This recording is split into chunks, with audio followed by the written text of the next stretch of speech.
All right, Berto, chapter 5 in our deep dive on the psychology of Jodi Arias. Let's get into it. What do you say? Let's do it. This is the Psychology in Seattle podcast. I'm your host, Dr. Kirk Honda. I'm a therapist and a professor. My name is Humberto Castañeda. I watch trains and judge them. All right. So this first part of the episode, chapter 5, will be for everyone. And then at some point, we'll transition into the patron zone because I want to reward the patrons for giving me money so that I don't have to work at the university full time so that I can actually spend the time on episodes like this. I've been nerding out on this for weeks, just 16 hours a day, several days watching all this kind of stuff. Very fascinating case. Okay, so chapter 4 was the last chapter, and we went into detail about the murder itself. Right.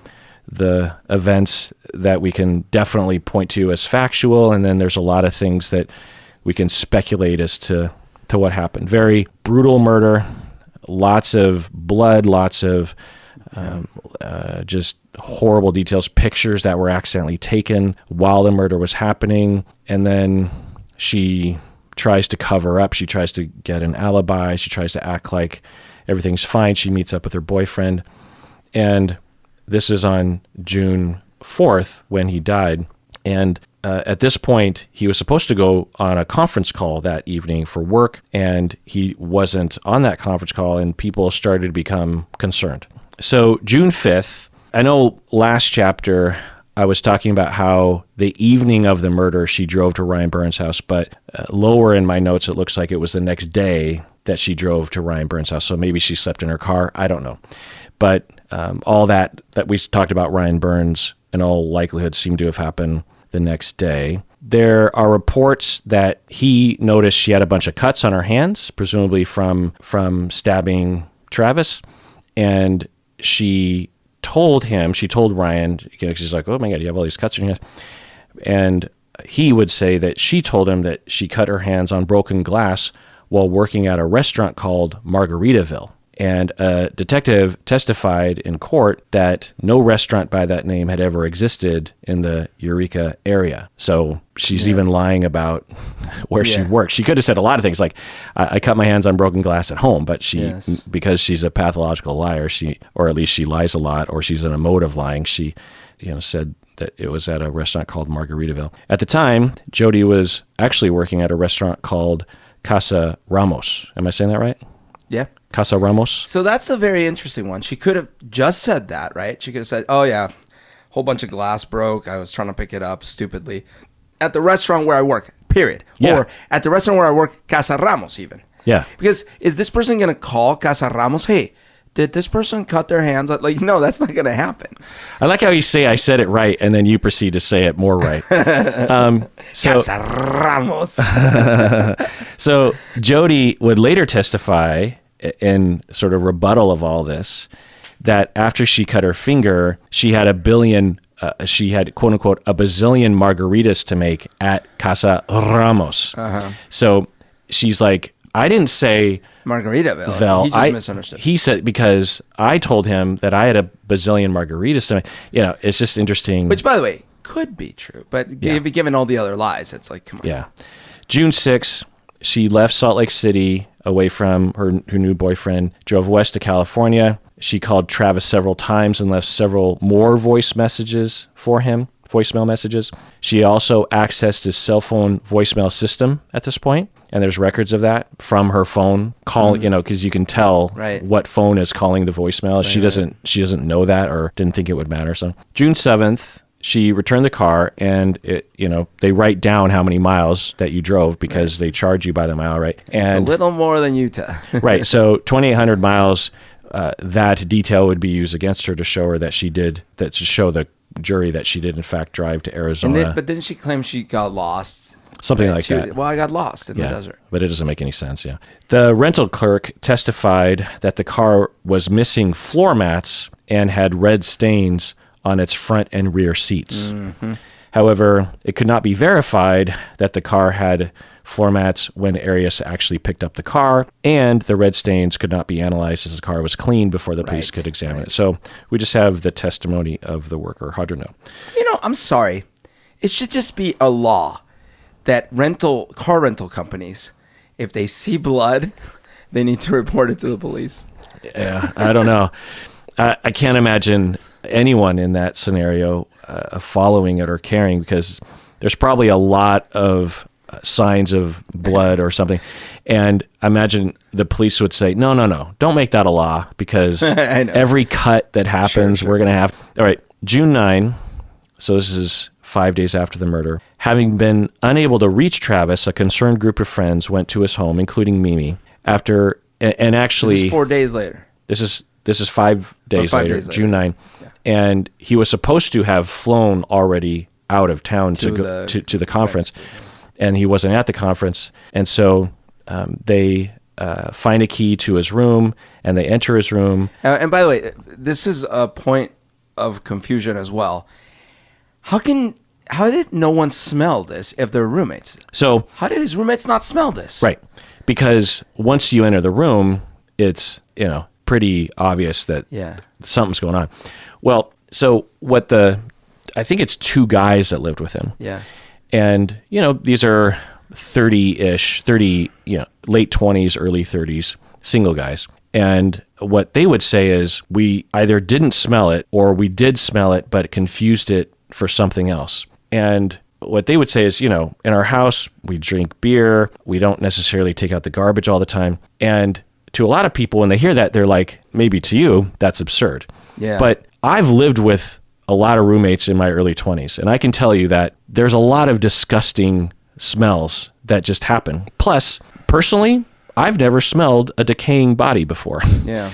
I don't even know if I've smelled a decaying corpse of an animal. So I can't, from what I hear, it's a very distinctive smell. Right. But if I smelled it, would I know it was a dead corpse? I hear you. Of all the data here, everything to me always added up about this, except for that, just from the perspective of, I had roommates for so many years. And the thought that, 4 or 5 days would go by and I wouldn't hear or see them, I wouldn't get curious at all or anything, and I wouldn't smell any, that just seems so unbelievable to me. I think that the roommates weren't exactly like best friends. I think they were roommates, and they would all have periods of time where they wouldn't see each other. He had his own bathroom, his own bedroom, maybe his own TV, that kind of thing. He worked a lot. He traveled a lot. So but you remember, Dean, I lived with my friend Dean, and he had his own entrance downstairs. He could, if he wanted to, he could go in and out without me noticing, right? But there's no way. But you also spent a lot of time downstairs. Right outside his bedroom. Yeah. So, what's the speculation that they did know there was a dead body? Well, that if there were, which is interesting that this wasn't even, they didn't even try to go this direction. If there was ever going to be anyone else involved in this thing, it would have been the two people that didn't notice or smell anything, right? Yeah. But of course, no. It's, again, Occam's razor would be like, no, they just literally didn't notice. Yeah. It's just so, to me, it just seems crazy. Yeah, we don't know how bad the smell is. We don't know the seal on the bedroom door. We don't know if the bathroom door was closed. It's just it doesn't seem out of the ordinary for me. Okay, so they they get into his room. They find blood everywhere in the hallway. They just immediately see blood. They're like, oh no. They enter the bathroom and they see his stuffed body in the shower. In the 911 call, which I listened to. Yeah, I did too. The dispatcher asked whether Travis had been suicidal or if anyone was angry enough to hurt him. And his friends immediately mentioned Jodi Arias by name as a possible suspect. They said that Travis had told them that she had been stalking him, accessing his Facebook account, and slashing his car's tires. So immediately, or pretty quickly, they start to investigate her and the crime scene. Which, by the way, this also paints a picture of what a mythical world she was living in her head in. All of this in her mind, somehow she must have had an inkling that she might be able to get away with it. But just disregarding all the reality of all these people know I've been stalking him. She doesn't see it that way. She doesn't think all these people think I've been stalking him. That all these people know I slashed his tires and all these people know I showed up unexpected, blah, blah, blah. She doesn't see any of that. Mm-hmm. She's like, Well, there wasn't any direct evidence that she had done any of those things. She was standing outside the door when they were discussing her one time. Yeah, but the slashing of the tires and the stalking, she could conceivably believe that if push came to shove, there wasn't any evidence that implicated her. Plus, she wasn't someone like, hey, you know what? I'm going to devise a scheme that will get me money. How do I do that? Okay, what's the logical? This was a crime of passion that she tried to implement with some self-preservation. She wasn't what?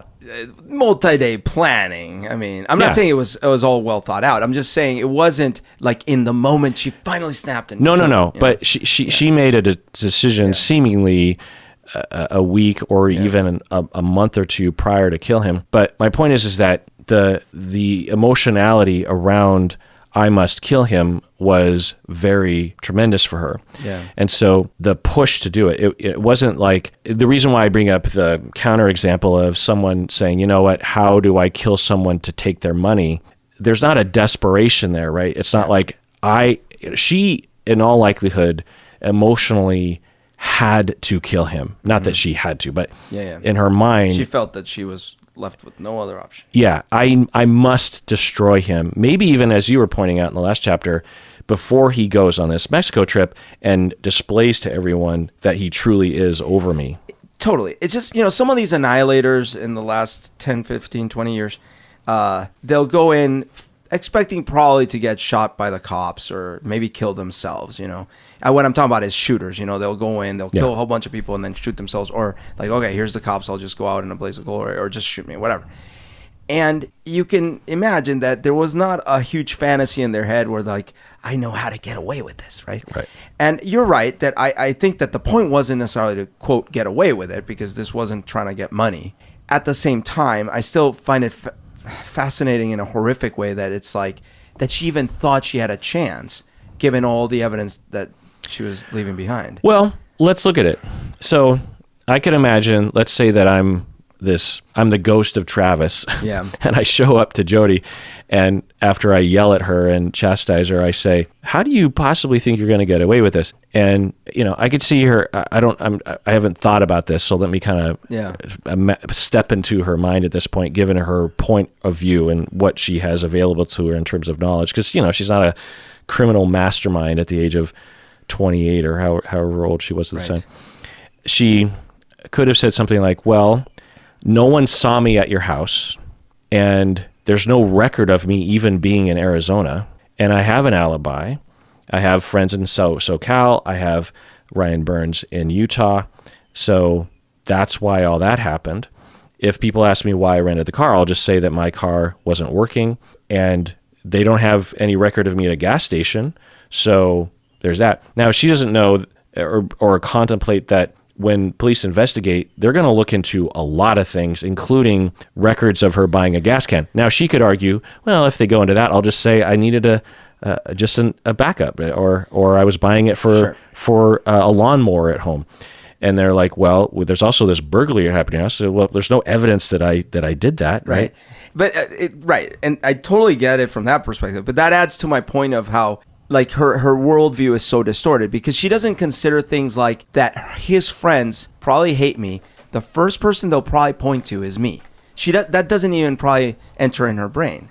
And that's interesting, right? Well, yeah. So this is what I'll get into later when I provide what I believe to be the diagnosis. I can't know, of course, because I haven't evaluated her, but based on a fair amount of data and also the psychological testing that was done, it's possible that she has narcissistic features. Yeah. And with people like Ted Bundy and others, and if you've ever had someone in your life who was on the narcissistic personality spectrum, they are so self-centered and so grandiose that they believe with all of their heart that the things that they believe are the truth. Yeah. Because they're so in love with their own thoughts, and they're so cut off from outside influence that they will believe, well, I figured it out. I'm better than the cops. Yeah, right. I know how to do these she things. definitely had that air, of course. You're right, yeah. And when she was in court, which we'll get into later, she had this air I'm of, like this stupid prosecutor. I'm so much smarter than I'm going to get away with this.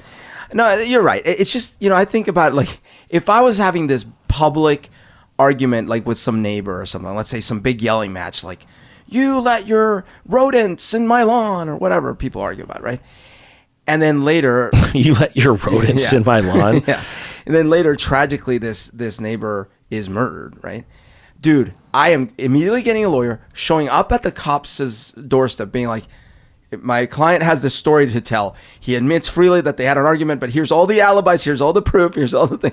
Just because I'd be like, yeah, people are going to say, they're like, yeah, well, I saw him yelling at that dude. And well, you've been obsessed with crime stories and murder trials. I watch TV. Well, also, you pay attention, Sure. and you've seen a lot of things. Yeah, I mean, there's a lot of people watching or listening to us right now who can say, who have actively thought about if they had to kill someone, how would they cover it up? Because of all the procedurals that they've watched, right? Yeah, because of all the documentaries they've watched. It's like, okay, well, there are people out there that are experts on how to premeditate a murder and clean up afterwards and get away with it because they've basically taken a graduate level set of courses on that by watching all the Law and Order and the what's the one? The SVU or whatever. No, but the documentary where every episode is a different murder. What's it called? Oh, a documentary? Yeah, every episode is an actual. Well, it's not a documentary, but it's an actual nonfiction show with what's his face from. It's from the '90s. Anyway, everyone else knows what that show is. Forensic Files. Forensic Files. Never watched it. Yeah. So let's get into the investigation of.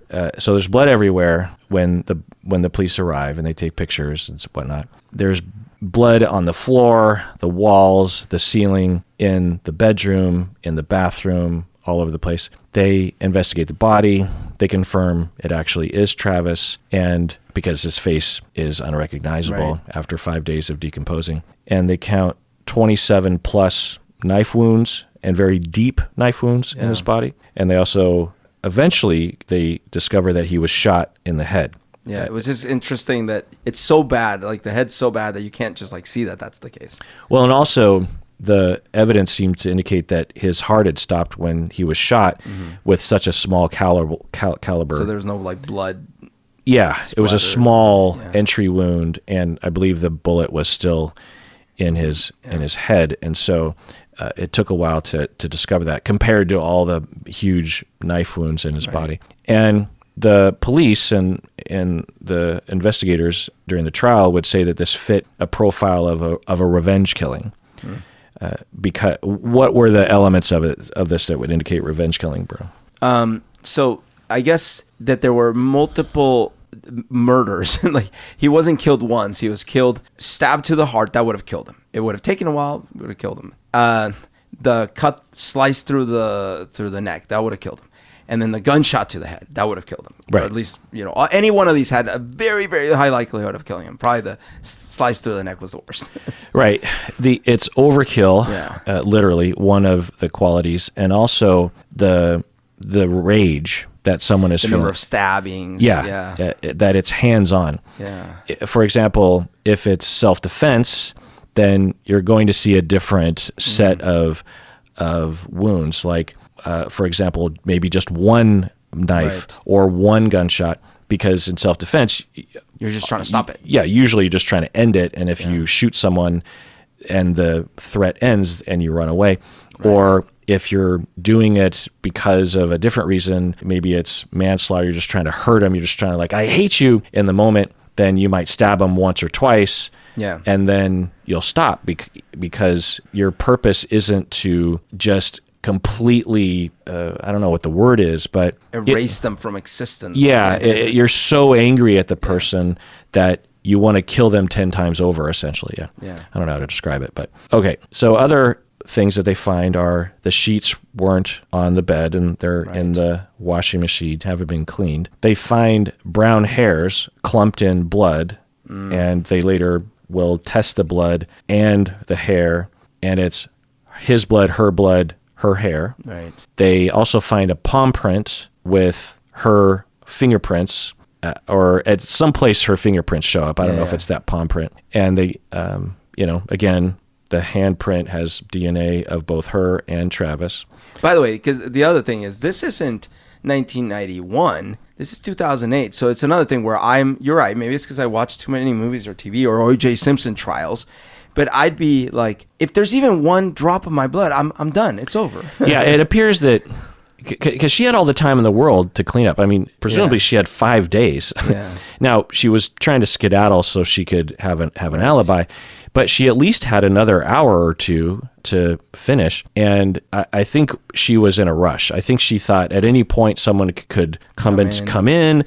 They might have heard the screams, because he's got to have screamed, right? Like, hard to know. Yeah. He might not have. He might not. He might have not had the energy, or who knows. But so they also find footprints, bloody footprints. They're a match for her shoes. Right.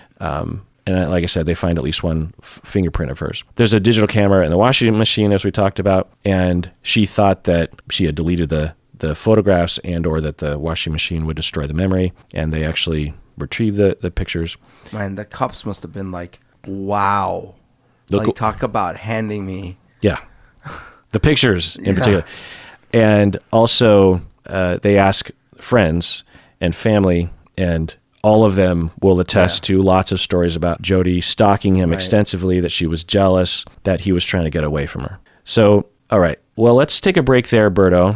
And then the next thing I want to talk about is the interrogation, which we've alluded to, but I want to kind of go over what you and I have seen, because you and I have watched hours and hours of her being interrogated, because it's very fascinating. And then also I want to go into how she might have gotten away with it. A bit of a morbid discussion, but I think I don't know why it's interesting to talk about, but I want to explore that with you. And then we'll also get into the trial and all those kinds of things. But the rest of the podcast will just be for patrons of the podcast, because I want to thank all the patrons for actually giving me the ability to spend all the time to look into this. So if you want to hear the whole episode, become a patron. Otherwise, take care of yourself, because you deserve it.